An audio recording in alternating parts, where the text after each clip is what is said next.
The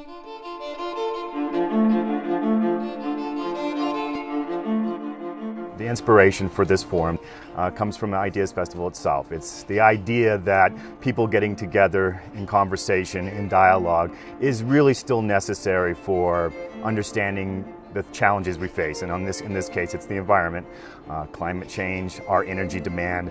And those ideas are always present at Aspen Ideas Festival in the summertime. But we thought that having a forum dedicated to the environment across 3 days was something that we were ready to do. So the idea behind this is get people together, confront the issue with facts and data and theories, and then start looking at solutions and not just throw up our hands and say, well, there's nothing we can do about this. Well, I've been at it for 50-odd years, and during that time I've seen literally the birth and growth of the modern environmental movement.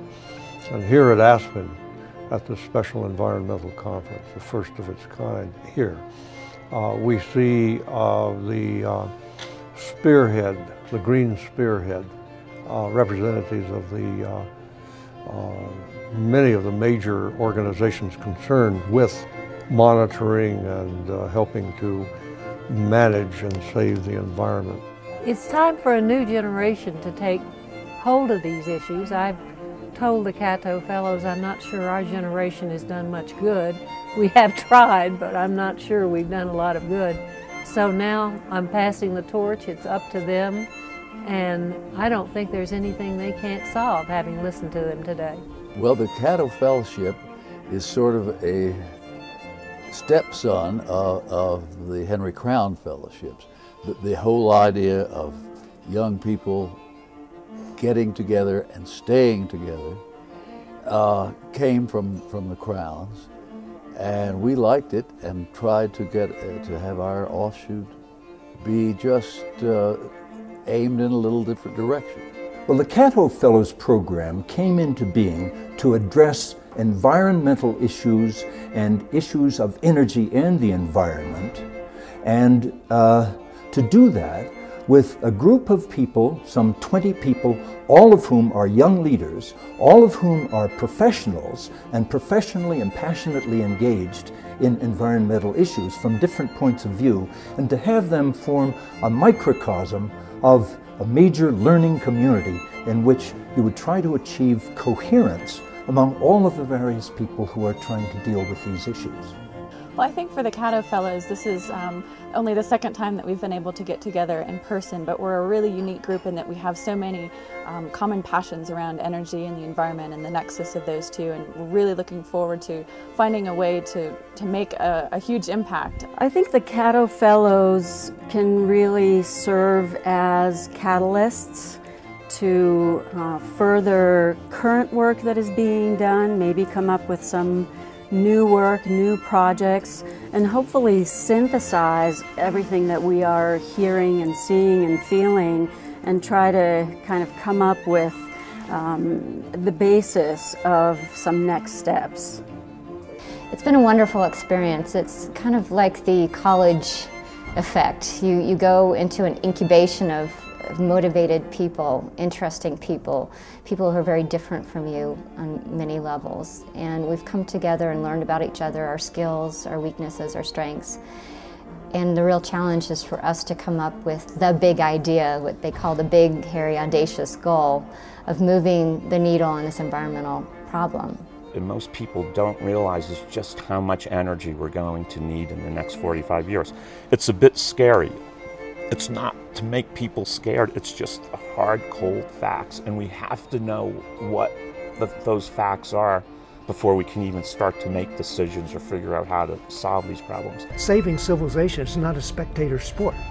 We all have to be involved, and I don't mean just, changing our light bulbs and recycling our newspapers. I mean changing the system. Until the price of energy reflects the impact it has on the environment and really its value to us, we're not going to be able to move business too much. What I'm looking for in part here is the relationships and the tools to help personally be a lever. I want to be a part of all of this. I want to be helpful.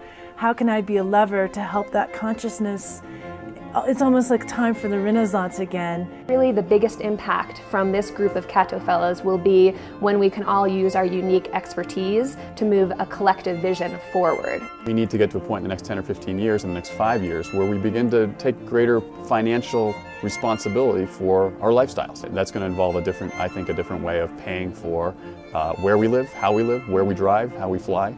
And once those costs are factored into our lifestyle, I think you're going to see the market do some pretty amazing things in terms of technology. The most important single thing we have to do is to get the market to tell the environmental truth, and that means restructuring the tax system. Basically lowering income taxes and offsetting that with a rise in carbon taxes. Well, I think it's unique because we're all coming at this forum from different perspectives. So we all come back together and tell each other about, well, what did you think of this speaker or that forum? And since we all have different backgrounds and different professional expertise, we really have a different look and feel for it. And I think that's been additional value to the conference, is to have that sort of feedback and discussion. In developing countries, environmental issues are considered a luxury, and over the past 15 to 20 years we've been changing this attitude, because it is no longer a luxury. I want them to understand that if we want a prosperous, sustainable society for the future, they have to have an environmentally sound situation. There's really no, as they say, no silver bullet in any of this. It's going to be a whole combination of solutions that you have to try to go after and do much more than just talk about. We have to implement this stuff, and the longer we wait, the harder it's going to be for us to slow down the warming effects that we're seeing from the CO2 pollution. One of the most exciting things I heard today was Van Jones and Majora Carter talking about a Green Job Corps, a new Green Deal. The Green for All program that they're working on it's got so much hope and so much potential, and it's practical and actionable. And I found myself thinking that everyone in the room had a way that they could help this. We're working to build a green economy that's strong enough to lift people out of poverty. We think we can fight pollution and poverty at the same time with green collar jobs. We have all these people who need work. We have all this work that needs to be done. Let's just connect the dots. We need to take care of our source of food, our source of water, our source of forests, our source of soil, our protection from floods. That's biodiversity. Now, the reason we focus in on species often is that the first indication that you've got a problem is when a species goes. What we really need to do is marry key narratives, key frontline storytelling, great photojournalism, great filmmaking, great reporting, with powerful science, and then use all the communications tools that are at hand to raise the level of awareness so we can start making informed decisions. I want to use the tool of photography to bring the story home from the Arctic and alpine environments and change people's understanding of the immediacy of this. Last year we were celebrating because we took a ship up without any ice impeding us to the highest latitude that they had ever been, 83.5 degrees north. We almost got to the North Pole without seeing any ice.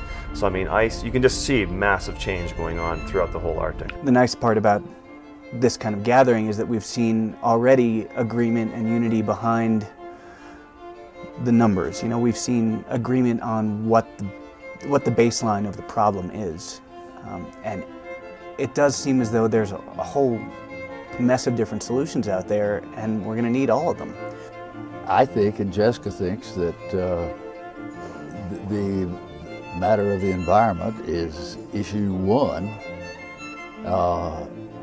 among many, but certainly very at the top of the list for what's going to happen not only to this country, to the world, and to our civilization. Well, my expectations were to learn a great deal. I mean, what an extraordinary group of people, and to see Wilson and Lester Brown and Sylvia Earle all in one place has just been, very enlightening, as well as a great deal of fun. But I've also learned so much from all the other folks who are here in fields that I don't deal with on a regular basis. Been working in this field of the realm of energy and environment, focusing on alternate energy and energy policy and distributed generation.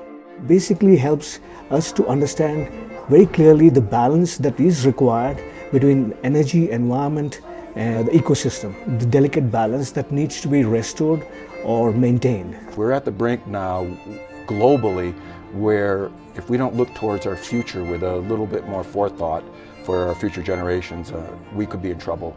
But I wouldn't like to say that we're in dire straits yet. It's an opportunity.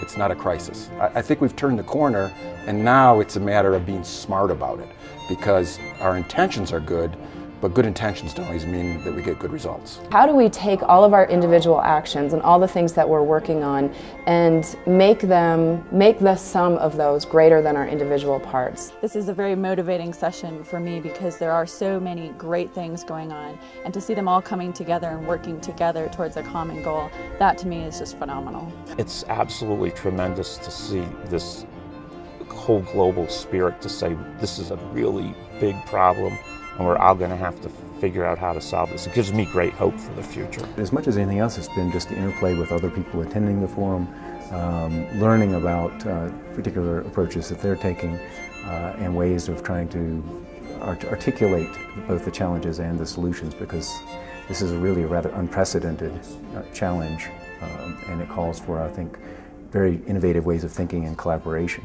We are so lucky to have people like this that are so bright, so engaged in their communities and other issues besides the ones they're going to be solving in the Cato Fellows.